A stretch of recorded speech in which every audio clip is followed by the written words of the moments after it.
Na, tai ką, viena minutė po 10 valandos madingai, dar nemadingai vėluodami, bet visai punktualiai galime pradėti turbūt savo webinarą. Tai aš esu Darius Paulikas, neseniai prisijungiu prie ILO Lextal komandos, esu advokatas, dirbu su sveikatos priežiūros įstaigomis, su vaistų tiekėjais, pardavėjais, konsultuoju klinikas ir dažnai tenka susidurti su tų klinikų visokiom problemom ir matydamas tos skaudulius sveikatos priežiūros įstaigų, dėl to ir inicijuojame 3 webinarų vadinamųjų ciklą. Tai lapkričio pradžioje kalbėsime apie duomenų apsaugą, tiesioginę rinkodarą ir reklamą medicinos sektoriuje. Labai įdomi tema, labai aktualūs klausimai apie gydytojus, vaistų maisto papildų reklamą, sveikatos priežiūros paslaugų reklamą. Dabar vartotojų teisių apsaugos tarnyba labai griežtai šitą reglamentuoja. Tada gruodžio pradžioje kalbėsime apie darbo teisę ir jos ypatybės gydymo įstaigose. O šiandienos tema yra valstybinis ir privatus draudimas sveikatos priežiūros įstaigose. Čia susijęs su tuo, kad biurokratiniams reikalavimams didėjant sveikatos priežiūros įstaigos yra priverstos gerai pagalvoti prieš sudarydamos sutartį su teritorinėmis ligonių kasomis ir tuo pačiu gerai pagalvoti ir apie tai, ko nori jų pacientai. Tai kadangi matome, jog įstaigose eilės ilgėja, pacientai paslaugas nori gauti vis greičiau ir staigiau, tie pacientai yra linkę rinktis tas įstaigas, kuriuose paslaugą gali gauti pagal pareikalavimą greitai ir kokybiškai. Tai šiame webinare toks tikslas yra ir aptarti teorinius ir praktinius aspektus, su kuriais susiduria sveikatos priežiūros įstaigos, tiek sudarinėdamas sutartį su teritorinėmis ligonių kasomis, tiek ir pasirinkdamos privatų draudimo partnerę, draudimo kompaniją. Tai labai esu dėkingas, kad dalyvauja ir mūsų webinaro bendrakūrėjos, tai Aušra Zaleskienė, klinikos privatus gydytojas direktorė ir gydytoja, ir Dalia Šekštelytė, sveikatos draudimo ekspertė rizikos cesijoje. Prieš pradedamas raginu dalyvius, klausytojus šiaip rašyti klausimus webinaro metu. Jeigu paliesime jums aktualią temą, tai užduokite klausimus Q&A tenai sekcijoje, mes juos tikrai stengsimės atsakyti ir šiaip diskusiją gali pagyvinti jūsų klausimai. Ir turbūt galime pradėti. Matau, kad prisijungusių jau yra. 4 minutės po 10 galiu aš ir padėti. Mano tematika bus susijusi su valstybiniu sveikatos draudimu ir sveikatos priežiūros įstaigose. Tai valstybinis sveikatos draudimas, vadinamasis PSD. Sekundę, čia truputį.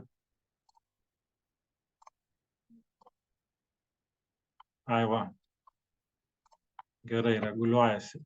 Tai valstybinis sveikatos draudimas, vadinamasis PSD, kuris yra įtvirtintas, jis yra įtvirtintas sveikatos draudimo įstatyme. Čia daug apie tai galima ir nešnekėti.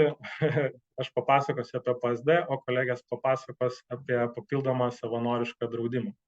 Tai kas vykdo tą PSD, privalomai sveikatos draudimą? Tai nors šitoj skaidrėje esu nurodęs, kad jį vykdo teritorinės ligonių kasos, šiaip vykdytojai yra 3. Tai valstybinė sveikatos draudimo taryba, privalomos sveikatos draudimo taryba, tada valstybinė ligonių kasa, kuri nacionaliniu mastu reguliuoja šitus klausimus, ir tada teritorinės ligonių kasos, kurios kurių mandatas įtvirtintas sveikatos draudimo įstatymo 26 straipsnį, kuriame ir numatyta, kad apdraustųjų asmens sveikatos priežiūros išlaidos apmokamos vadovaujantis teritorinių ligonių kasų ir sveikatos priežiūros įstaigų sutartimis. Tai teritorinė ligonių kasa įstatyme yra tokioj kaip ir pačioje apačioje, jau kuri virš jos tik tai yra VLK ir PSDT. Ir čia man klausimas toks teorinis iškyla, jeigu teritorinės ligonių kasos vykdo sveikatos draudimą, tas draudimas vis tiek vykdomas yra teikiant paslaugas, tas paslaugas teikia privačios įstaigos, jos aptarnauja pacientus, jos atlieka procedūras. Realiai ar nereikėtų įstatymą įrašyti, kad iš tikrųjų dar dalyvauja šitam vykdyme privalomos sveikatos draudimo ir sveikatos priežiūros įstaigos, kurios teikia paslaugas pacientams. Kadangi tas draudimas vykdomas yra sutarčių pagrindu, ar ne, kiekviena įstaiga, kuri nori aptarnauti pacientus PSDF lėšomis, jinai turi turėti sutartį su TLK. Tai kad tą sutartį turėtum, pirmą reikia praeiti pro tam tikrą procesą, ar ne?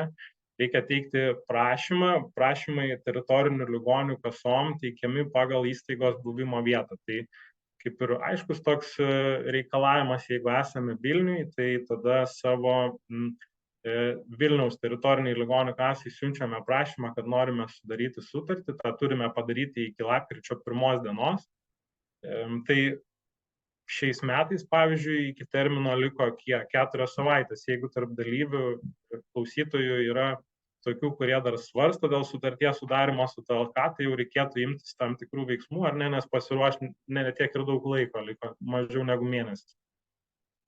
Ir su prašymu TLK turime pateikti ir pageidaujamų paslaugų sąrašą, kurioms norime finansavimo.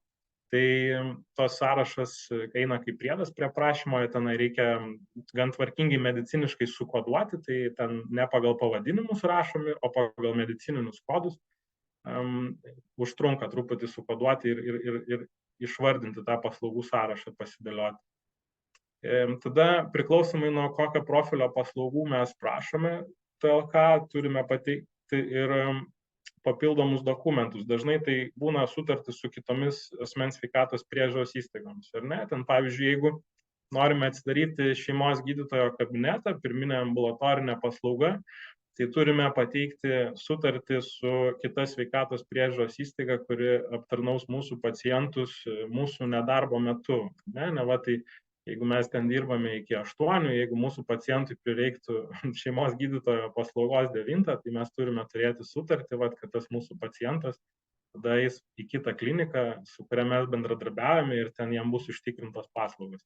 Ir tų sutarčių gali būti net kelios, ten, pavyzdžiui, su odontologijos pirminės ambulatorinės sveikatos priežiūros įstaiga gali tekti pateikti sutartį su psichikos sveikatos priežiūros paslaugas teikiančia įstaiga ir panašiai.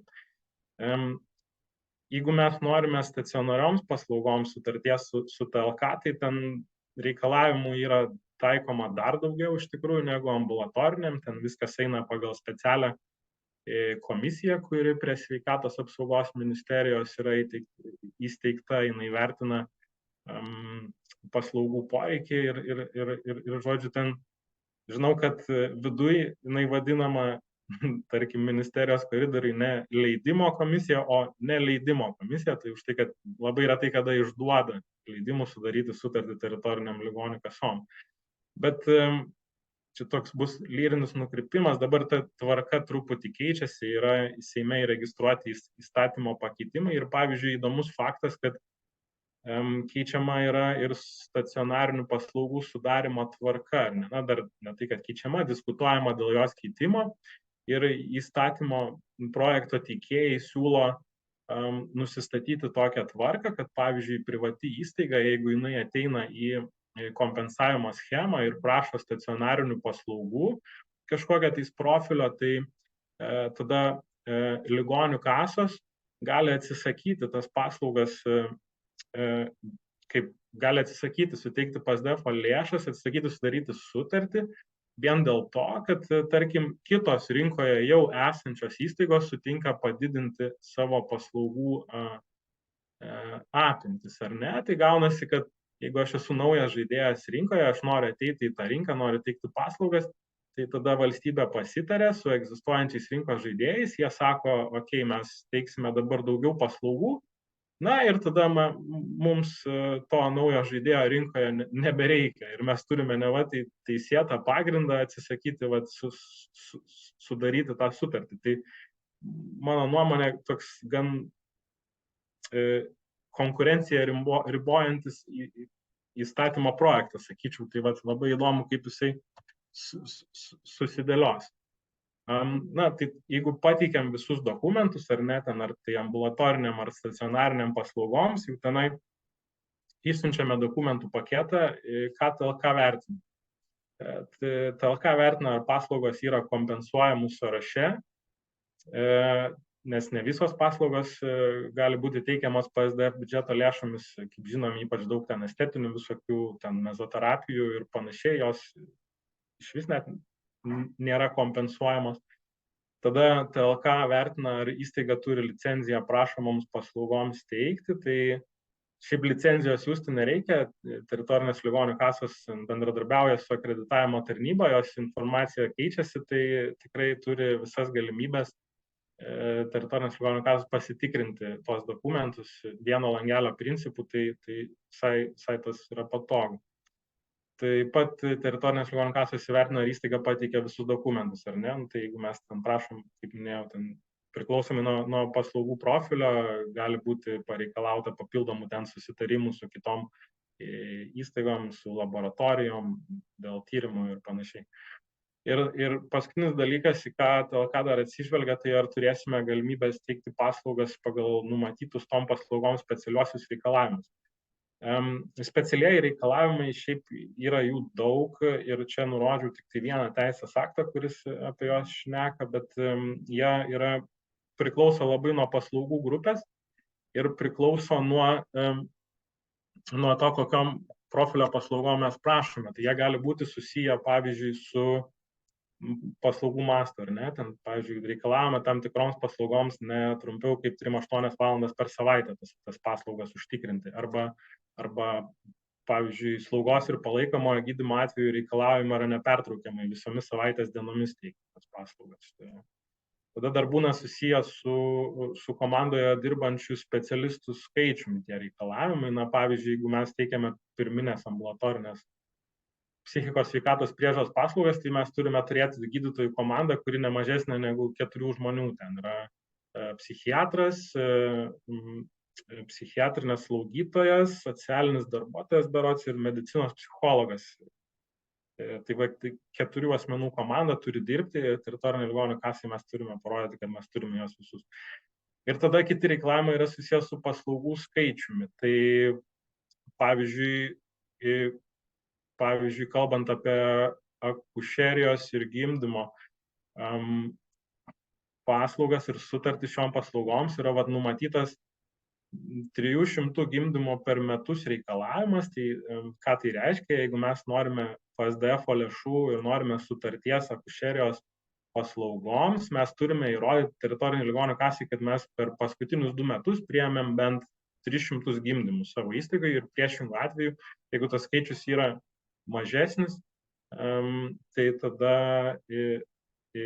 teritorinė ligonių kasa turi teisę atsisakyti sudaryti su mumis sutartį. Tai kuom pagrįstas šitas reikalavimas 300 gimdymų, pavyzdžiui, tai motyvuojama tuo, kad kuo daugiau paslaugų ten, pavyzdžiui, akušerijos skyrius suteikia, tai tuo didesnė paslaugų kokybė, tuo geriau pasiruošia gydytojai ar ne. Ir tokių reikalavimų nustatydami tokį skaičių, kai kurios tada regioninės labiau nutolusios nuo centrinių ligoninių įstaigos, jos jeigu negali užtikrinti šios skaičiaus, tai jų akušerijų skyriai tada, kaip ir numiršta, bet tų PSDF lėšų užsidaro ar ne, ir tada pacientai migruoja į didesnius centrus ir tai tuo pačiu prisideda ir prie dabartinės valstybės vykdomos sveikatos sistemos pertvarkos. Taip, tai patikėme dokumentus, teritorinė ligonių kasa įvertina juos, tai vertina mūsų galimybės, kaip mes tas paslaugas teiksim ir ką jinai tada daro. Tai jinai sprendžia dėl prašomų paslaugų apimties, kiek mums suteiks ten tų paslaugų, labai dažnai ten visų neduoda, ten dar yra rodikliai tam tikri priklausomai nuo savivaldybės ir priklausomai nuo teritorijos, kurio mes ten gausime, kuriuose negausime paslaugų. Tada TLK apskaičiuoja planuojama skirti metinę lėšų sumą ir išsiunčia galų gale sutarties projektą su tipinėmis sąlygomis. Tai tie sutarties projektai visiems jie yra vienodi ir skiriasi tik tai priedai paprastai ir tose prieduose yra detalizuojamos paslaugos ir jų biudžetai. O sutarčių sąlygos yra tipinės ir ką jose yra daug pareigų numatyta sveikatos priežiūros įstaigoms ar ne, ir kur tos pareigos iš tikrųjų apsunkina truputį tą darbą. Tai kaip tokias kertinės pareigas čia įvardinau 5 ar ne, ir pirmoji yra, pavyzdžiui, pareiga teikti ataskaitą. Tai pareiga teikti ataskaitą pasireiškia keliais būdais. Pirma, tai mes aptarnaudami pacientus PSDF lėšomis mes turime vesti duomenis į Sveidrą. Ne? Mes turime iki kiekvieno mėnesio 10 dienos Sveidroje pateikti ataskaitą, kiek mes pacientų aptarnaujame, kokiamis būklėmis jie atėjo, kokį mes gydymą jiems skiriam. Ir tik tai suvedę tas ataskaitas mes galime prašyti atsiskaitimo. Kitaip tariant, nors ligonių kasos įsipareigoja apmokėti per 30 kalendorinių dienų nuo tada, kai mes išsiunčiame sąskaitą, bet mes negalime siūsti tos sąskaitos, jeigu ligonių kasos nepatvirtina mūsų ataskaitos, ar ne? Ir jeigu mūsų ataskaita yra bloga, ten klausimų kažkokių, mes turime ją tikslinti, tada kol susitarėme, kol ištiksliname ataskaitą, tik tai tada ją patvirtina ir tik tai tada nuo tos ataskaitos pagrindų mes išrašome sąskaitą faktūrą tom paslaugom. Tada sutarties projekte būna numatyta, iš tikrųjų nemažai kalbama apie priemokas ir priemokos yra ypač opi tema privačioms sveikatos priežiūros įstaigoms, kurios turi sutartis, nes priemokos yra labai griežtai reguliuojamos. Tai numatyta būna sutartyje, kad PSDF kompensuojamos paslaugos pacientams turi būti teikiamos nemokamai ir ten nereikalaujant iš jų jokių papildomų gretutinių paslaugų pirkti, ten nereikalaujama iš jų jokių priemokų už tas bazinės paslaugas. Realybėje sunku yra įgyvendinti šitą reikalavimą sveikatos priežiūros įstaigoms, nes priemokos yra didelė pajamų dalis ar ne, ir tenai su priemokomis susiję daug visokio popierizmo. Pavyzdžiui, jeigu mes imame priemoką iš paciento, mes turime pareigą įrašyti tą priemoką į paciento tenai gydymo stacionare ligos kortelę 066, į ambulatorinę kortelę 025A, turime užfiksuoti šitą. Ir toks užfiksavimas, irgi tai arba gydytojas turi daryti, dažniausiai tai užtrunka ir laiko, ir žmogiškų išteklių, ir labai dažnai, ypač su mokamomis paslaugomis, labai dažnai tas nėra padaroma ir, pavyzdžiui, yra reikalavimas įrašyti mokamas paslaugas, kurios buvo mokamų pagrindų suteiktos pacientui į jo medicinės korteles ir dažnai įstaigos pamiršta daryti. Ir tada turime dar pareigų susijusių su paciento eilių valdymu. Ar ne? Jeigu mes turime sutartį su teritorinė ligonių kasa, tai mes įsipareigojame tuos pacientus, kurie ateina pas mumis nemokamam, sakau nemokamam, nes iš tikrųjų tai PSDF-as už jį apmoka už tą gydymą, bet jeigu turime tokius pacientus, kurie ateina nemokamam paslaugoms, tai mes įsipareigojame sutartimi, kad tuos pacientus atėjusius nustatytų metu aptarnausime pirmiausia ir tik tai po to, kai užtikrinsime jiems sveikatos priežiūros paslaugų teikimą, tik tai tada galėsime aptarnauti tuos pacientus, kurie ateina ir už paslaugas mokėdami iš savo kišenės. Ne? Tai kitaip tariant, turime prievolę administruoti realiai dvi eiles. Pacientų, kurie moka iš savo kišenės ir pacientų, už kurių gydymą moka valstybinė ligonių kasa. Ir šita eilių administravimo sistema iš tikrųjų yra, nėra paprasta užduotis, irgi jinai kainuoja papildomų išteklių, nes PSDF pacientai, už kurių gydymą moka TLK, jie turėtų registruotis per vadinamąjį internetinę pacientų registravimo sistemą, tą IPR vadinamą, o visi kiti tai jie gali ir per kitus kanalus ateiti. Vadinasi, mes turime bent kelias sistemas, kurias turime administruoti, turime sužiūrėti, kad nesusidubliuotų ten užsirašymai konsultacijoms ir panašiai. Ir tada dar yra pareigų sutarties projektas susijusių su PSDF-ui padaryta žala ir jos atlyginimu. Tai žalą PSDF-ui padaryti yra labai lengva, turint sutartį su teritoriniu ligonių kasa, ir dažniausiai ta žala pasireiškia kaip? Tai pasireiškia, jeigu gydytojas išrašo, pavyzdžiui, kompensuojamą į vaistą ar kompensuojamą medicinos pagalbos priemonę pacientui, bet jisai suklysta išrašydamas ir ten, nežinau, tam pacientui pagal jo indikaciją galbūt nebūtinai šitas vaistas yra kompensuojamas, arba pagal būklę gal buvo tikslingiau tenai skirti kitos eilės gydymą, ar ne, yra būklių, kurios ten turi gydymo eilę ir iš pradžių tu pradedi nuo pigesnio vaisto, tada skiri brangesnį. Tie gydymo algoritmai yra įrašyti sveikatos apsaugos ministro įsakymuose, jų ten yra, nežinau, šimtai, ir tikrai gydytojams nėra lengva viską susekti. Ir jis padaręs klaidą, išrašęs receptą tam vaistui, kurį po to pacientas įsigijo ir kurio galbūt neturėjo teisės įsigyti, tai tada toks įvykis užfiksuojamas TLK patikrinimo metu ir konstatuojama žala biudžetui. Ir šiaip žodis žala šituo atveju yra gan juokingas, nes pacientas gavo vaistą, jis jį suvartoja, galbūt net ir jo būklė nuo to pagerėjo, bet vis tiek kažkaip biudžetas nuo to nukentėjo.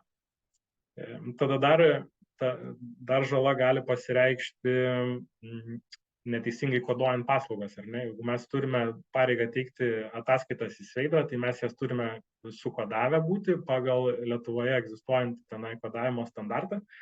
Ir labai dažnai gydytojams koduojant iškyla klausimų, ar ne, jeigu pacientas turi kelias pagrindinę būklę, gretutinę būklę, mes jį ten konsultuojame, kartais būna nelengva atskirti, kur yra pagrindinė, kur yra gretutinė, tai gydytojas labiau aišku linkęs kaip pagrindinę gal sukoduoti tą, kurios bazinis įkainis yra didesnis. Ne visą laiką tai būna teisingas sukodavimas, jeigu padaro patikrinimą, ten iškelia abejonių ir ten, pavyzdžiui, nustato, kad jūs blogai koduodami būklės paciento, nurodėte blogą kodą ir už tai gavote, per daug mes jums apmokėjom ten tų PSDF lėšų ir jūs tokiu būdu padarėte žalą PSDF biudžetui ir prašome apmokėti. Ir kas tada atsitinka, tai tada prasideda toks kaip ir mini ginčas, ar ne, tarp sveikatos priežiūros įstaigos ir TLK, ar čia gerai sukoduota buvo ar negerai, kaip ir TLK pradeda kištis į medicininę dalį. Tada reikia keisti pacientų medicinos dokumentus, tas korteles, kuriuose tos yra būklės sukoduotos, ir būna tikrai daug popierizmo ir daug veiklos. Ir sutartyje TLK yra ir kitų įsipareigojimų, kuriuos vykdyti sveikatos priežiūros įstaigai ne visada būna lengva. Vien tas, pavyzdžiui, yra reikalavimas savo paslaugų kainininką paskelbti savo interneto tinklalapyje, ar ne? Tai jeigu mes turime paslaugų sąrašą, mes turime aiškiai pateikti, kad kurios yra kompensuojamos PSDF lėšomis, o kurios yra pilnai mokamos. Ir privačioms sveikatos priežiūros įstaigom ne visada lengva tą padaryti, jos kartais jom ten būna sunku atskirti, kur baigėsi PSDF lėšas ir kur prasideda priemokos, ir iš tikrųjų teritorinės ligonių kasos tos tinklapius eina, žiūri, kainininkus peržiūrinėja, ir jeigu mato neatitikimų, tai rašo raštus, ir po to, jeigu į tos raštus nereaguojama, tai net ir patikrinimus po to daro. Tai atrodo toks paprastas reikalavimas ten susitvarkyti kainininką ar ne, bet ne visada jisai lengvai įgyvendinamas. Ir taip apibendrinant iš tų reikalavimų, kokia našta kyla sveikatos priežiūros įstaigai. Tai našta yra, iš pradžių tai teisinė, aš sakyčiau, jeigu mes jau turime sutartį su ligonių kasa, tai mes turime vidaus savo dokumentus labai susitvarkyti, apsirašyti mokamų ir kompensuojamų paslaugų teikimo tvarką. Jeigu mes imam priemokas, turime aiškiai įsivardinti, už ką imam tas priemokas. Tokia teisinė našta irgi tai turi direktoriaus įsakymų, šitas turi būti aprašyta. Tada administracinė našta, žinoma, tai teikiant ataskaitas, ten klijuojant tos sutikimus dėl priemokų į paciento medicinos dokumentus, ten grindžiant kokiu pagrindu jos paimtos, viską rišant į tas korteles ir formas, tiesiog užtrunka laiko.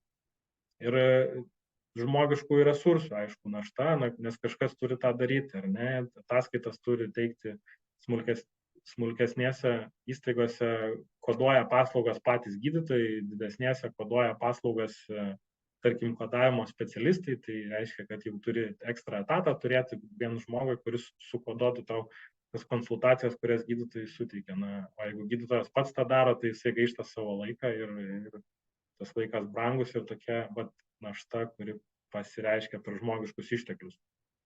Ir nereikia pamiršti ir ekonominės naštos, ar ne? Tai nepaslaptis, kad teritorinė ligonių kasa apmoka už paslaugas, bet tie įkainiai yra, jie tikrai nedideli ir neatspindi realybės. Jeigu tenai kokia nors nežinau, tarkim, ginekologo konsultacija, tarkim, kainuoja 28 eurus bazinę kainą, berods 20 ar 38, dabar nepaminu, bet jeigu rinkui kur nors ten Vilniui, kažin ar tie 28 eurai net atperka gydytojo darbo užmokestį. Tai sveikatos priežiūros įstaigai reikia pasigalvoti, ar jinai gavus tą bazinę kainą, jinai ar atpirks realią paslaugos savikainą, tą bazinę kainą. Tai va. Ir prieiname prie paskutinės dalies, tai kokius namų darbus reiktų pasidaryti prieš sudarant sutartį su teritorinio ligonių kasa įstaigai. Tai pirmiausia, siūlyčiau susikoduoti medicininės paslaugas savo, ten yra pagal kodavimo standartą, TLK10 AM. Pas mus ateina įstaigos ir jos ten atsiunčia sąrašą paslaugų, kurios teikia, bet jos sąrašas išvardintas žodžiais, o iš tikrųjų po tai žodžiais gali palysti net keli kodai ir kelios sveikatos priežiūros paslaugos ir net tos paslaugos gali turėti kelias įkainius, tai tas kodavimas užtrunka šiaip visai netrumpai ir nėra mažas darbas. Jeigu kažkas galvoja kreiptis dėl sutarties, tai reikėtų susikoduotas paslaugas, kurioms prašysiu tos sutarties.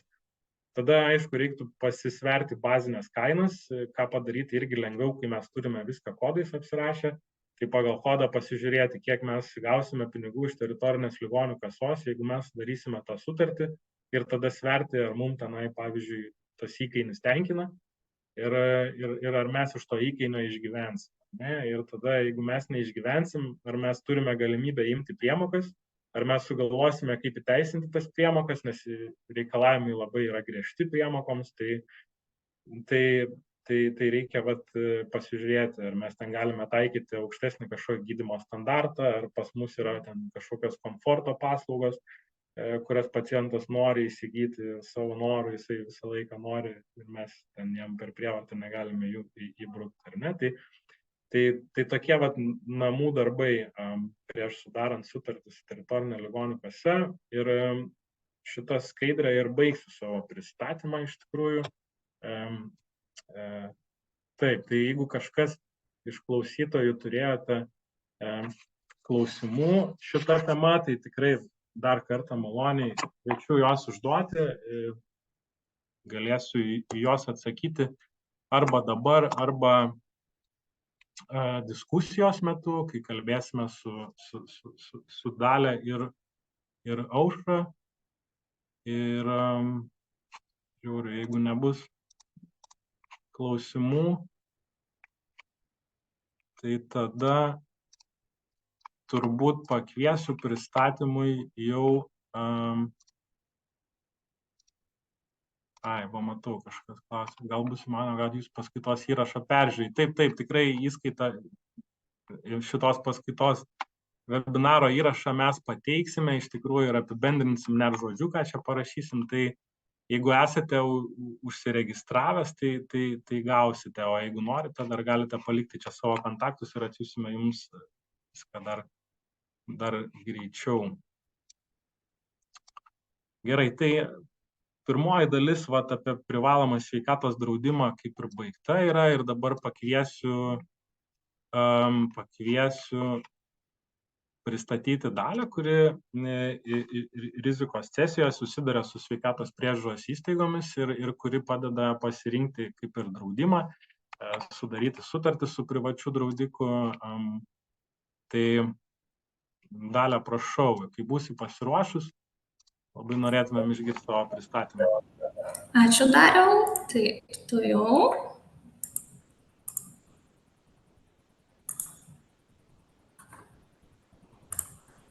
Tai sveiki visi.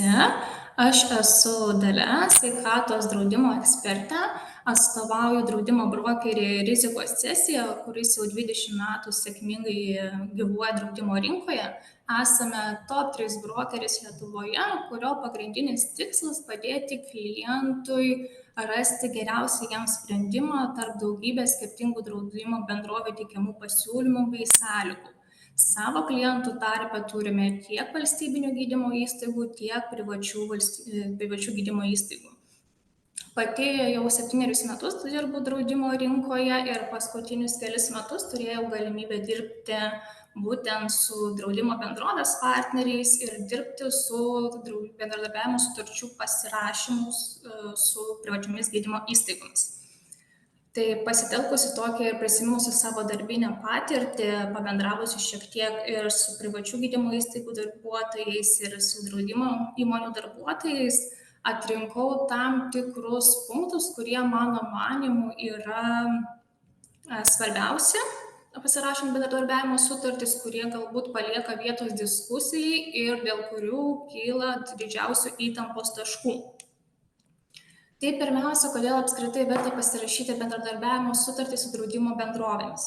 Jeigu žiūrėsime pagal skaičius, tai sveikatos draudimas per 5 metus išaugo 150% ir apie 200 000 apdraustųjų Lietuvoje turi sveikatos draudimą. Kasmet privačiose gydymo įstaigose su privačiu sveikatos draudimu apsilanko nuo 60 000 iki 100 000 apdraustųjų. O populiariausios rizikos tai yra ambulatorinis gydymas, tai kai būtent klientas kreipiasi pas gydytoją, turėdamas kažkokius konkrečius nusiskundimus, jam yra paskiriami tyrimai bei paskiriamas gydymas, bei profilaktiniai sveikatos patikrinimai, kur jau būtent apdraustasis gali pasirinkti, kokius tyrimus nori atlikti arba pasitikrinti profilaktiškai. Bet jeigu mes žiūrėsime iš kliento pusės, tai tikrai pastebime, kad kuo vis daugiau klientų renkasi kreiptis į privačias gydymo įstaigas. Tai tikriausiai vienas iš didžiausių faktorių tai yra eilės valstybinėse gydymo įstaigose. Pas šeimos gydytoją, pas vidaus ligų gydytoją per pirmąsias 7 dienas patenka tik tai apie pusę apdraustųjų. O jeigu žiūrėsime būtent gydytojo ginekologo konsultacijas, tai netgi 55,7% turi laukti 15 ir daugiau dienų, kad patektų pas gydytoją. Tai eilės yra tikrai didelės. Privatus sveikatos draudimas suteikia galimybę klientui kreiptis į privačią gydymo įstaigą ir taip greičiau gauti paslaugas bei taip jam reikalingą gydymą. Kalbant apie bendradarbiavimo sutarčių pasirašymą, į ką reikėtų atkreipti dėmesį. Tai pirmiausia, reikėtų susipažinti su sveikatos priežiūros įstaigos darbuotojams tenkančiomis atsakomybėmis, nes būtent darbuotojai ir yra tie žmonės, kurie bendraus tiek su klientu, tiek su draudimo bendrovė.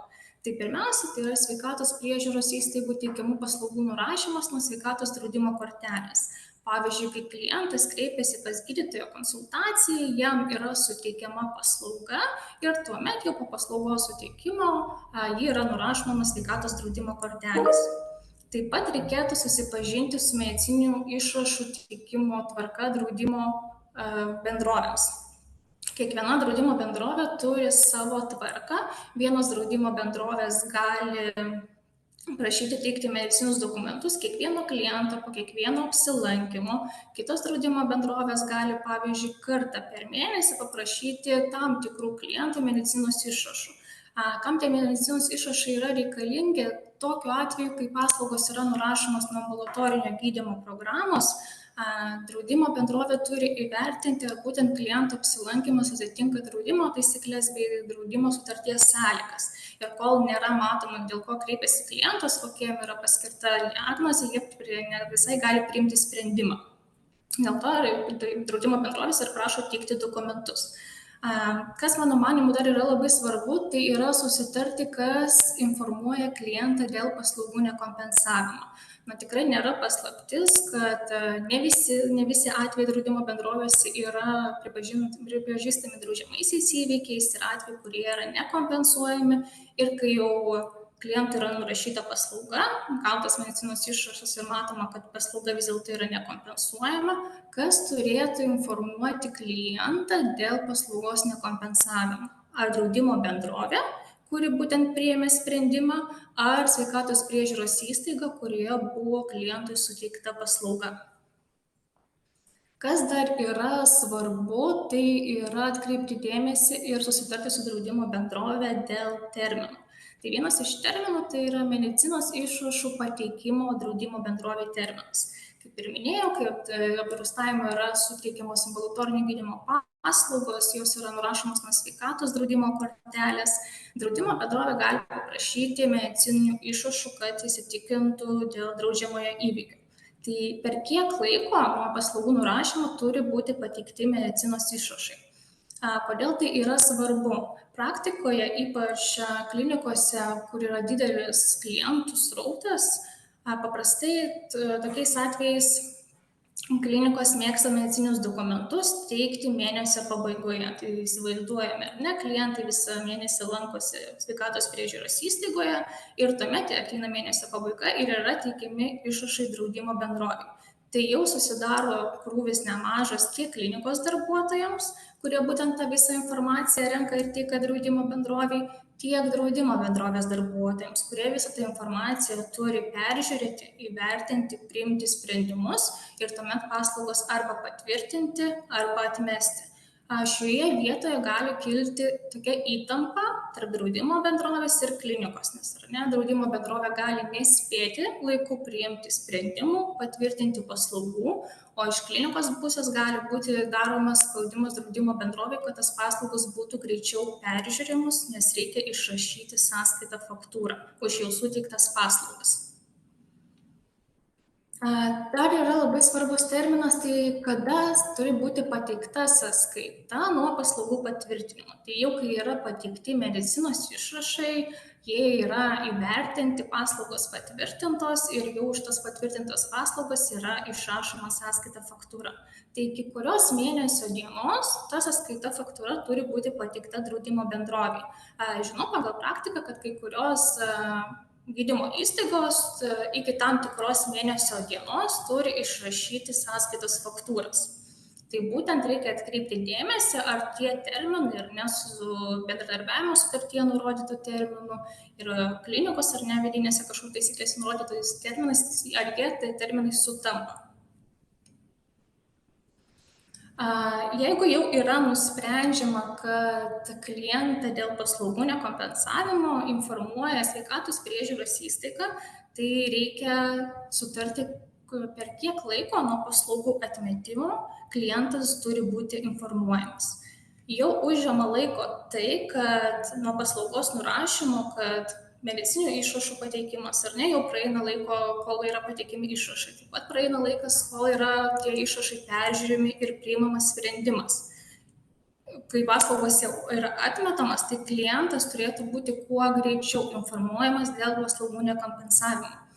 Praktikoje pasitaiko tokių atvejų, kai klientas informuojamas, kad paslauga jam buvo nekompensuota ir po 2 mėnesių. Ir per tuos 2 mėnesius jis dar spėja apsilankyti vėl pas tą patį gydytoją dėl tų pačių nusiskundimų ir kadangi jau pirmoji konsultacija jam nėra kompensuojama, tai ir sekančios konsultacijos jam buvo nekompensuotos. Tai jeigu žiūrime iš kliento pusės, jis apsilanko pas gydytoją, jam yra suteikiama paslauga. atsiskaito sveikatos draudimo kortele ir praeina 1 mėnuo, praeina 2 mėnesiai ir jisai sulaukia skambučio: laba diena, apgailestaujame, tačiau paslaugos jums nėra kompensuojamos, atvykote susimokėti, ar ne? Na ir klientas lieka tokioje nežinioje, nesupratęs, kas įvyko. Ir čia jau gali atsirasti ir konfliktinių situacijų, kai jau klientas tada, ar ne, supykęs kreipiasi į draudimo bendrovę, kodėl tik tai po tokio laikotarpio yra klientas informuojamas, kad paslaugos nekompensuojamas. Tada draudimo bendrovė, aišku, gali kreiptis į kliniką, paaiškinti, kodėl taip ilgai klientas nebuvo informuotas, ir gaunasi toksai, ar ne, užburtas ratas. Todėl mano nuomonė, kad būtent šitas terminas tikrai turi būti aptartas. Taip pat paslaugų kainynai. Reikėtų atkreipti dėmesį, kaip dažnai gali būti keičiamos paslaugų kainos. Tai tikriausiai labiau aktualu yra medicinos įstaigoms, kurios dažnai koreguoja paslaugų kainos. Tai reikėtų pasižiūrėti, ar draudimo sutartyje, bendradarbiavimo sutartyje yra nurodytas dažnis, kaip galima dažnai koreguoti kainas. Jeigu yra nurodyta, tada reikėtų apsitarti su draudimo bendrove, ar jie labai griežtai laikosi būtent šios sąlygos ir vis dėlto gali būti kainos koreguojamos ir dažniau. Taip pat labai svarbu atkreipti dėmesį, prieš kiek laiko reikia informuoti draudimo bendrovę dėl paslaugų kainų pokyčių.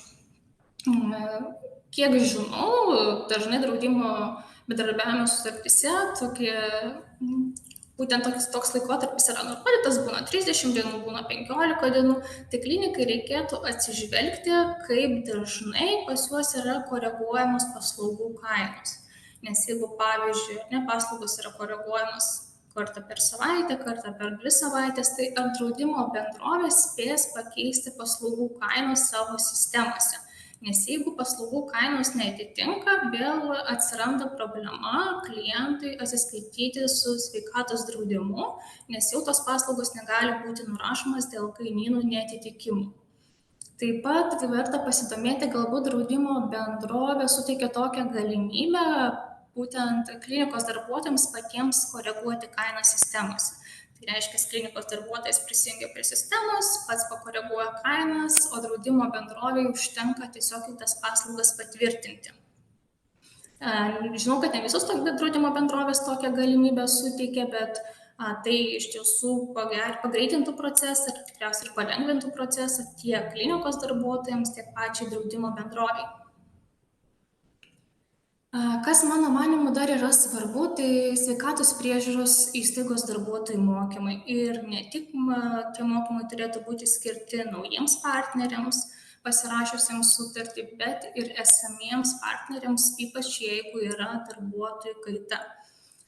Žinau, kad kai kurios draudimo bendrovės tikrai yra paruošusios tokias metodikas, instrukcijas, kaip naudoti sistemomis, kaip nurašyti paslaugas, bet dažnai patys mokymai turi daug didesnį efektą, negu tiesiog darbuotojas atsivertęs ieško informacijos, kaip nurašyti paslaugas. Kas turėtų būti aptarta tų mokymų metu, tai darbuotojai turi būti supažindinti su sveikatos draudimo programomis, būtent kokios yra draudimo programos, kokios paslaugos gali būti kompensuojamos iš tų draudimo programų. Taip pat darbuotojai turėtų būti apmokyti dirbti su draudimo bendrovės sistema, kurios pagalba yra nurašomas paslaugos nuo sveikatos draudimo kortelės. Taip pat darbuotojai turi būti supažindinami su dokumentų pateikimo tvarka bei terminais. Patarimai prieš pasirašant bendradarbiavimo sutartį. Sudėjau kelis patarimus, kurie mano manimu ne tai, kad yra svarbiausia, bet kuriuos reikėtų galbūt atkreipti dėmesį. Tai prieš pasirašant sutartį su draudimo bendrovėmis, pirmiausia, reikėtų pasidomėti, kokios apskritai paslaugos yra kompensuojamas pagal sveikatos draudimą.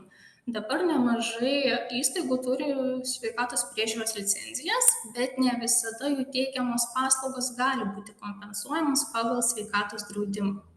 Taip pat reikėtų įdėmiai susipažinti su bendradarbiavimo sutarties sąlygomis ir ko būtent draudimas tikisi iš jūsų kaip iš partnerių. Dar tokia rekomendacija yra išsiaiškinti, kokiamis sąlygomis yra kompensuojama dienos chirurgijos paslaugos. Ne? Čia tikriausiai yra labiau aktualu toms sveikatos priežiūros įstaigoms, kurios tokias paslaugas teikia, nes ne visos draudimo bendrovės kompensuoja paslaugas, kurios nėra dalinai kompensuojamos ligonių kasų. Tai jeigu sveikatos priežiūros įstaiga nėra pasirašiusi sutarties su ligonių kasomis, tai jau kai kurios draudimo bendrovės dienos chirurgijos paslaugų jau nebekompensuotų toje sveikatos priežiūros įstaigoje. Kas dar yra svarbu, tai įsivertinti klientų srautą. Visada galima pasidomėti draudimo bendrovės, kiek yra sulaukę, pavyzdžiui, sąskaitų faktūrų iš tam tikros klinikos, galbūt kiek jie turi klientų tame mieste, kuriame yra įsikūrusi klinika. Dėl ko tai yra svarbu, nes jeigu, pavyzdžiui, klientų srautas yra mažas, keli klientai per mėnesį ir neapsilanko, tai tokiu atveju jau gali įsijungti paprastas žmogiškasis faktorius. Darbuotojas gali neprisiminti prisijungimo prie draudimo sistemos. Darbuotojas gali pamiršti, kaip taisyklingai nurašyti klientui paslaugas. Tada jau jis tiesiog išrašo klientui sąskaitą faktūrą, klientas pats susimoka ir kreipiasi tiesiog į draudimo bendrovę dėl paslaugų kompensavimo. Bet vėlgi grįžtame prie to, kad klientai dažniausiai renkasi įstaigas, kurios turi pasirašius sutartį su draudimo bendrovėmis. Tai kreipiasi pas partnerius. Ir kai kreipiasi pas partnerius, jis tikisi, kad jam paslaugos būtų nurašytos nuo sveikatos draudimo kortelės. Taip pat reikėtų įsivertinti, ar terminai, kurie ar ne buvo aptarti su draudimo bendrovė, sutampa su galimybėmis. Tai tikriausiai labiau gal yra aktualu didesnėms klinikoms turinčioms didelį klientų srautą, kai reikia teikti didelį kiekį medicinos dokumentų, tai vis dėlto ir įsivertinti, ar pakankamas darbuotojų kiekis, kad būtų visa informacija pateikiama laiku, nevėluojant, nes vis dėlto tai yra papildomas darbo krūvis darbuotojams. Ir toksai atrodo gana paprasčiausias, bet tikrai vienas iš svarbesnių patarimų, tai motyvuoti darbuotojus aptarnauti klientus, norinčius atsiskaityti sveikatos draudimo kortele. Praktikoje būna tokių atvejų, kai tiesiog darbuotojui nepavyksta prisijungti prie sistemos. Dėl kažkokių priežasčių nepavyksta nurašyti sveikatos priežiūros paslaugų. Ir tokiu atveju vietoje to, kad būtų galima ar ne susisiekti su draudimo bendrovė ir galbūt tą klausimą išspręsti per kelias minutės, klientui tiesiog yra išrašoma sąskaita faktūra ir klientas yra paleidžiamas, kad pats jau kreiptųsi į draudimo bendrovę dėl paslaugų kompensavimo. Praktikoje dar pasitaiko tokiu atveju, kai, pavyzdžiui, jeigu yra didelis klientų srautas tą dieną, darbuotojui yra tiesiog patogiau išrašinti klientui sąskaitą faktūrą, negu jam paslaugas nurašyti nuo sveikatos draudimo kortelės. Netgi tokiais atvejais, ypač gal tokiais atvejais, kai yra suteikiama daug paslaugų, pavyzdžiui, klientas apsilanko konsultacijai ir jam yra paskiriamas didelis kiekis tyrimų, ar ne, pavyzdžiui, 10-15 tyrimų atlikti. Tokiu atveju, kada būna darbuotojams tiesiog prašiau išrašyti sąskaitą faktūrą klientui. Taip pat labai svarbu komunikuoti su savo darbuotojais, kai yra pasirašoma bendradarbiavimo sutartis, nes kiek praktikoje esu pastebėjusi, ypač su klinikumais, kuriems tai yra nauja patirtis dirbti su draudimo bendrovėmis, jos ne visada žino, kokias jos funkcijas turi atlikti būtent darbuotojai, nežino, kad reikia teikti medicininius išrašus. O pasitaiko ir tokiu atveju, kai yra pasirašoma bendradarbiavimo sutartis, klinika yra įtraukiama į partnerių sąrašą, bet klientas atvykęs pasinaudoti paslaugomis ir atsiskaityti sveikatos draudimu, jam yra pasakoma, kad su tokia draudimo bendrovė nebendradarbiauja. Tai labai yra svarbu iš tiesų komunikuoti su darbuotojais, juos motyvuoti nurašyti paslaugas ir kad jie nebijotų tikrai kreiptis į draudimo bendrovę, jeigu kyla kažkokių klausimų arba nesklandumų. Tam, kad galėtų būti užtikrintas sklandus kliento aptarnavimas, sveikatos priežiūros paslaugų nurašymas bei kompensavimas. Apibendrinant, tai norėčiau pasakyti, kad tie pastebėjimai, tie patarimai, kuriuos paminėjau, nebūtinai turi būti aprašyti bendradarbiavimo sutartyse. Nežinau, kad ne visos draudimo bendrovės yra linkusios koreguoti savo bendradarbiavimo sutartis, bet tikrai rekomenduojama prieš pasirašant sutartį vis dėlto pasikalbėti su draudimo bendrove, išsiaiškinti, ar ne kažkokių jų poreikius, aptarti tam tikrus esminius momentus, kad būtų užtikrintas sklandus procesas, būtų lengviau dirbti tiek klinikos darbuotojams, tiek draudimo bendroviai, kad ir klientas liktų patenkintas. Nes patenkintas klientas yra tikimybė, kad tikrai grįž pas jūs, bei pasidalins informaciją su savo kolegomis, būtent pateiks rekomendacijų, kad būtų galima kreiptis į tą kliniką. Ačiū tuomet už dėmesį. Tai ačiū tau, Dalia, už įdomų pristatymą ir iškart turiu tau klausimą. Tokį praktinį klausimą turiu. Minėjai, kad reikia, žodžiu, sveikatos priežiūros įstaiga turi įkelti išrašus irgi, ar ne, iš pacientų kortelių. Tai man įdomu draudimo bendrovėse, kas tos išrašus skaito, ar turi kiekviena draudimo bendrovė ten gydytoją, kuris analizuoja ir vertina, čia pagristai kompensuota, nepagristai. Taip, mano žiniomis visos draudimo bendrovės turi savo gydytojų specialistus, kurie vertina ne tik kaip gydytojai tos medicininius išrašus, bet jie taip pat juos vertina ir atsižvelgiant į draudimo sutarties sąlygas, draudimo taisyklių sąlygas. Ir būtent jie priima sprendimus dėl paslaugų kompensavimo. Nu, čia įdomu, tada supratau. Tai tada dar turėsiu kelis klausimus, bet turbūt eigoje jie iš diskusijos labiau išeis ir norėčiau jau pakviesti webinaro mūsų bendradalyvę Aušrą Zaleskienę, kuri yra direktorė klinikoje privatus gydytojas ir pati yra gydytoja. Ir kiek žinau, Aušra, jūs esate abiejose barikadų pusėse buvus, ar ne, ir TLK sutartį turėjus, vykdžius, dirbus bent jau įstaigoje, kuri turi tenai TLK sutartį, ir su draudimo reikalų turėjus. Ir norėjau tiesiog paklausti, kaip jums pasirodė, pavyzdžiui, iš PSDF lėšų, jeigu mes teikiame paslaugas, ar tai yra lengva tiesiog dirbti tokio ir organizuoti darbą įstaigoje, kuri turi sutartį, ar yra kažkokių keblumų, bent jau buvo, kai jūs... Tas tiesa, aš labai seniai dirbau su PSDF lėšom, prieš 20 gal metų. Tai ir dėl to ir nustojau dirbti, dėl to, kad labai sudėtinga draudimo sistema, labai sudėtingai apriboja gydytojo darbą, tiesiog apriboja laiką skirtą pacientui ir šiaip apriboja ir gydymo prasme, ir ištyrimo prasme, tą pirminę ambulatorinę priežiūrą, tai tada buvo labai sudėtinga. Kaip dabar yra, aš sakau, jau nebegaliu sakyti, nes jau daug laiko dirbam su privačiais draudimais. O taip, tai su privačiais draudimais irgi Dalia išvardino visokių tenai dalykų, į ką atkreipti dėmesį, ten derantis su jais dėl sutarties, tai arba ten vykdant tada tą sutartį ar ne, tai aš įsivaizduoju, kad po kiekvienos konsultacijos reikia, jeigu suvesti duomenis draudikui į sistemą, tai vis tiek tą daro, ar tai daro gydytojas pas jūs, ar tai daro specialiai deleguotas asmuo? Specialiai deleguotas asmuo, administratorius daro ir tikrai draudimai yra skirtingi.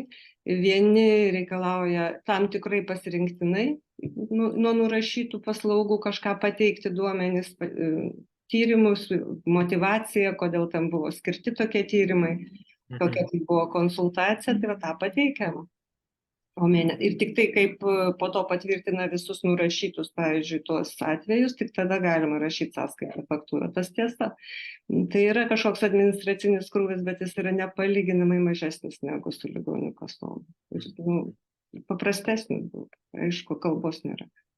O kaip dažnai pasitaiko tokios praktinės situacijos, kad lygtais ir pacientas atsiskaito, ten, tarkim, jam sukompensuoja, iš pradžių atrodo, kad sukompensuoja draudimas, po to pasirodo, kad visgi nepatenka į jo draudimo apimtį ir tada būna tokių situacijų, kad draudimas būna iš tikrųjų, bet ne taip dažnai. Tada tikrai skambinam pacientui ir parodom, kad draudikas parašė, kad šitos paslaugos jis ten nekompensuos, pavyzdžiui.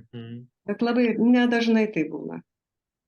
Nu, jo, gal ir nedažnai, bet galvoju vis tiek, tarkim, jeigu būtų daug tų pacientų, ten keli atvejai per metus ir jeigu ten tu turi susisiekti tada su pacientu, tu turi jam paaiškinti, kad visgi jo draudimo apimtis tenai jo paslaugų gautų nepadengia. Toks truputį ir nemaloni situacija, reikia ją iš kliento perspektyvos vis tiek kažkaip jautriai sureaguoti ir aš galvoju, kiek galima šitą pareigą ant pačio draudiko perkelti. Dalia, tu berods minėjai, kad ten sutartį galima susitarti, kas informuos pacientą, kad jo draudimas tenai nepadengia paslaugų, ar ne? Tai ar galime mes bandyti permesti šitą pareigą tokiais atvejais draudikui ir draudiko darbuotojams ten sudarinėdami tą sutartį, ar kaip yra praktikoje, nežinai? Kiek esu susidūrus, kaip ir pati sudarinėjau tas bendradarbiavimo sutartis, ši sąlyga nebuvo aprašoma bendradarbiavimo sutartise. Tai būdavo individualus susitarimas su sveikatos priežiūros įstaiga. Bet dažniausiai pagal nutylėjimą, tai draudikas šią pareigą perduodavo būtent sveikatos priežiūros įstaigai, kad jinai informuotų pacientą, klientą dėl paslaugų nekompensavimo. Tai turbūt. O Aušra, jūs minėjot, kad ten reikia, kalbėjom apie ataskaitas, jas reikia įkelti į sistemą, tai kiekvienas draudikas turbūt savo sistemą turi, ar ne, ir tada jūs jungiatės ten prie visų. Prie to, tie draudiko sistemos jungiasi, tai yra taisyklės tų draudimų išties, tai 7-8, sakysime.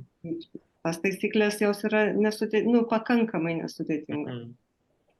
O tada tas sąskaitų pateikimo procesas irgi per tas jų vidinės sistemas vyksta, čia optimizuotas toks reikalas? Taip, optimizuotas reikalas, taip. Yra, aišku, kiti draudimai, kurie prašo sąskaitų faktūrų, kad išrašyti ir tada jie kompensuoja pacientui, bet vienetai. O Dalia, dar jums klausimą turiu, jūs minėjote, kad kai kurie draudikai gali, pavyzdžiui, atsisakyti padengti dienos chirurgijos paslaugas, jeigu įstaiga neturi sutarties su teritorinė ligonių kasa. Čia yra plačiai paplitusi nuostata, nes dėl ko klausiu, nes jeigu mes turim dienos chirurgijos paslaugas, pacientas tenai dalį jų pacientui padengia PASDF-as, anot TLK, tai visas jas turėtų padengti PASDF-as, bet jeigu ne visas, tarkim, padengia, mes turime priemoką, tai ką tada draudimas tą priemoką dengia, ar... Taip, jau tada draudimas moka už tą priemoką. Tą likusią dalį padengia. Bet svarbu, kad, nes, pavyzdžiui, kaip ir minėjau, kai kurios draudimo bendrovės kompensuoja tik tada, kai yra dalinė TLK kompensacija ir jau tuomet, jeigu taip yra, įvykis yra draudžiamasis, tada yra ta priemoka padengiama. Aišku, dar atkreipiamas dėmesys, iš ko ta priemoka susidaro. Ar tik tai gydymo paslaugos, ar gali įvykti ir, pavyzdžiui, maitinimas palatoje, kažkokios papildomos paslaugos, kurios gal ne visai su gydymu yra susijusios, labiau priskiriamos komfortu. Tai tokių komforto ten priemokų jau gali draudikas abejoti dėl tokių, ne? Pavyzdžiui, kas liečia palatos kompensavimą, vieni draudikai kompensuoja palatą, jeigu klientas ar ne guli dienos stacionare, kiti nekompensuoja, bet pavyzdžiui, kas liečia maitinimą, tai dažniausiai tokios paslaugos jau yra nekompensuojamas ir prašoma išskirti. Jeigu matoma, kad yra didelė priemokos kaina, tada draudikas gali paprašyti sveikatos priežiūros įstaigos detalizuoti, iš ko susideda ta kaina. Tai turime tokią biškį situaciją, kai draudikas jau pradeda elgtis kaip teritorinė ligonių kasa. Turbūt irgi pradeda tikrinti, už ką yra tos priemokos įmamos. Tikrai taip, nes ir pačios priemokos jau pakankamai yra nemažos ir jos kiekvienais metais vis didėja.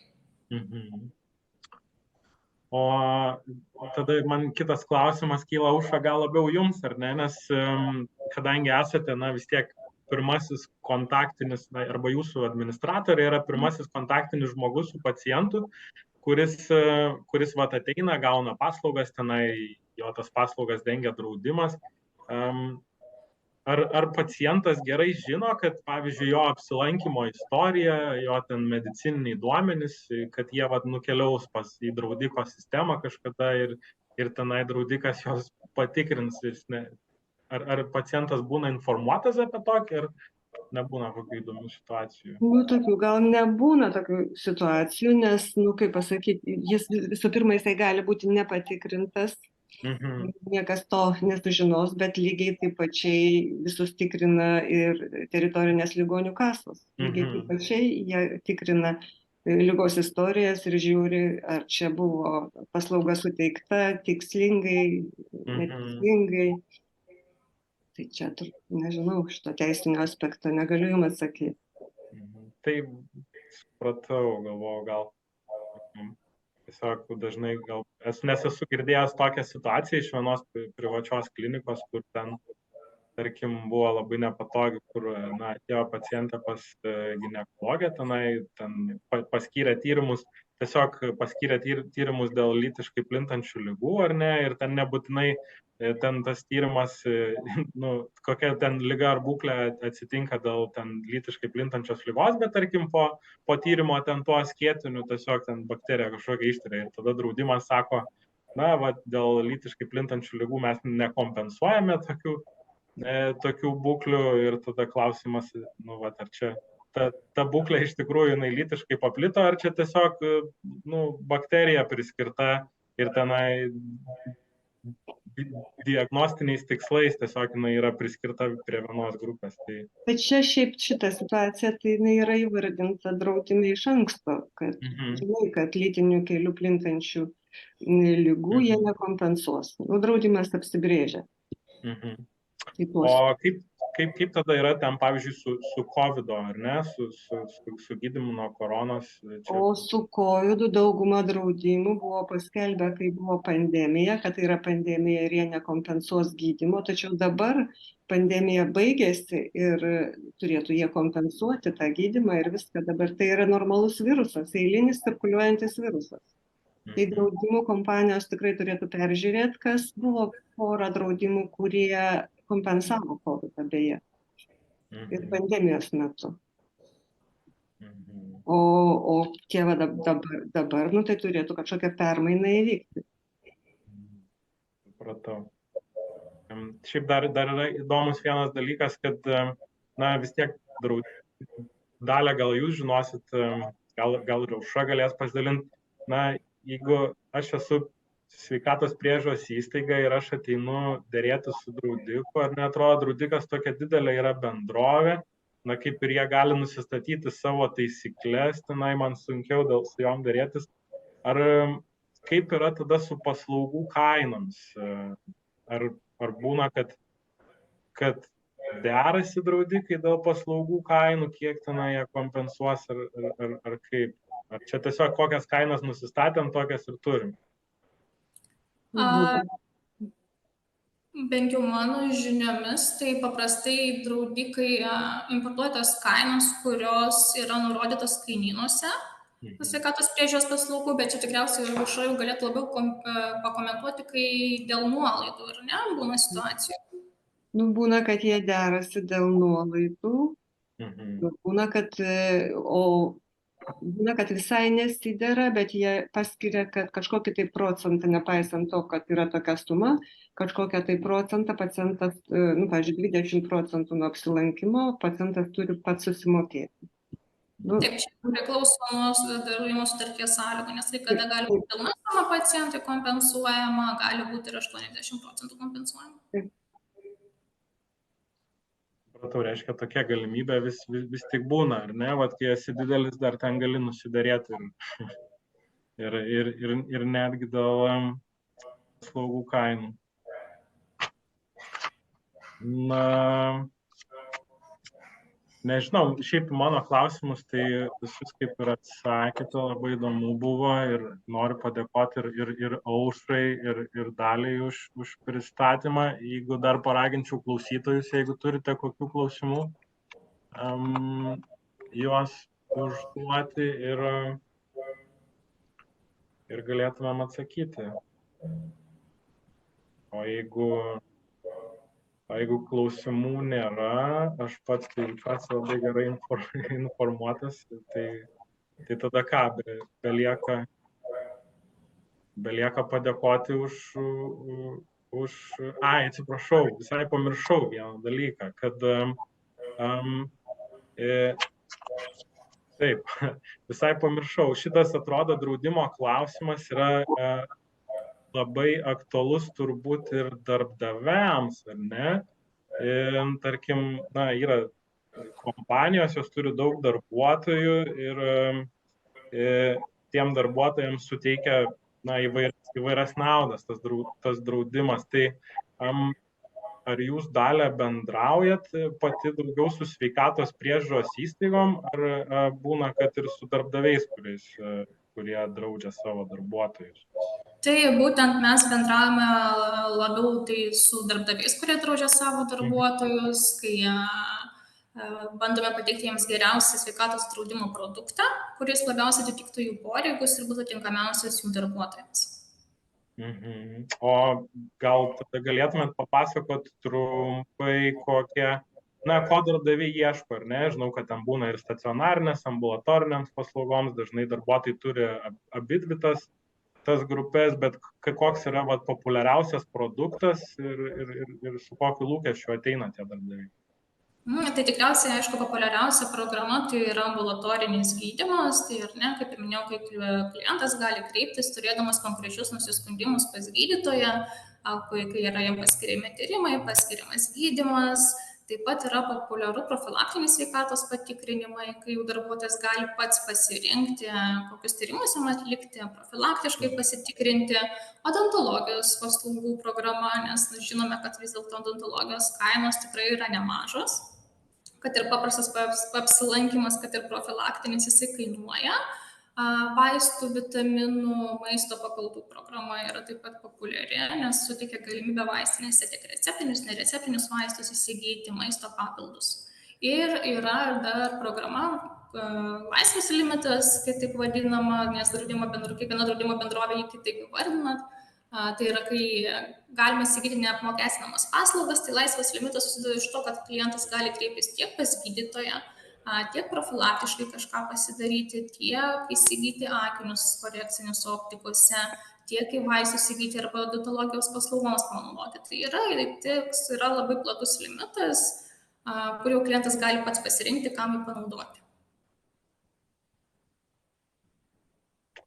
Supratau, o iš jūsų patirties, ar visi pacientai ateina gerai susipažinę su tom savo draudimo tais limitais ir sąlygomis, kaip jums? Kartais jie ateina ir nesusipažinę, kartais nustemba, kad jie turi daug labai stacionarinių paslaugų, kelis tūkstančius stacionarinių paslaugų ir mažiau ambulatorinių. Turbūt čia labai individualu. Visiems labai yra gerai tas laisvas limitas, nes tikrai žmonės perka ir vaistus, ir matakinius, ir bet ką. Ambulatorinės ir profilaktinės, tai čia pačios einamiausios, aišku, mano darbe. Supratau. O Dalia, jūs į ką patartume tada atkreipdėmėsi darbdaviui, kuris turi ten kokį 100 darbuotojų, biškai didesnį kolektyvą ir jisai tenai galvoja jam draudimą kažkokį parinkti privatų, tai nuo ko pradėti iš viso, nuo ko pradėti galvoti, kokį čia tą draudimą rinktis? Tai tikriausiai pirmiausia rekomenduočiau kreiptis į draudimo brokerį, kuris jau būtent sužinotų visus klientų poreikius ir jau tada surinktų visą informaciją iš draudimo bendrovių, palygintų sąlygas, ko klientui nereikėtų daryti pačiam ir jau tada pateiktų jam tą galutinį produktą, ką jis galėtų pasirinkti. O kiek yra galimybių ten dėrėtis dėl to galutinio produkto? Ten turbūt jie turi savo kainas, ar ne? Tai ar tos kainos ten, kiek lanksčiai draudikai žiūri? Paprastai klientai nusistato, kiek jie gali skirti darbuotojų įmokos, ar ne, ir tada kreipiasi į mus, ką galite pasiūlyti už tokią įmoką. Aišku, kiekviena draudimo bendrovė už tą pačią įmoką gali teikti skirtingas draudimo sąlygas. Todėl būtent labai atkreipti dėmesį, ką siūlo kiekviena draudimo bendrovė.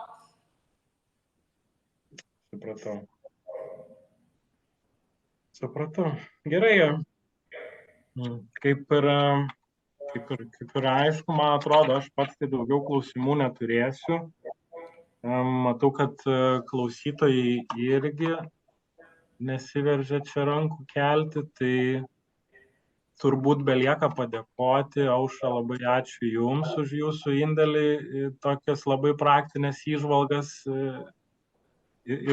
iš savo pozicijos, kurios buvo abiejose frontuose turbūt. Na ir labai ačiū, Dalia, Jums už detalų pristatymą ir labai išsamų, man pačiam tai labai patiko paklausyti. Tikiuosi, kad klausytojams irgi. O šitų pristatymų tai pasidalinsime įrašu, išpublikuosime jį ir tiem, kam įdomu, galite susisiekti su mumis arba tenai parašyti kažkokius klausimus tiek Daliai, tiek Aušrai, tiek ir man elektroniniu paštu ir mes būtinai pas Jūs sugrįšim su atsakymais. Tai labai dėkoju dalyviams. Ačiū Dalia, ačiū Aušra. Buvo malonu. Ir tada pabaigiam webinarą. Viso gero klausytojai. Viso geriausio.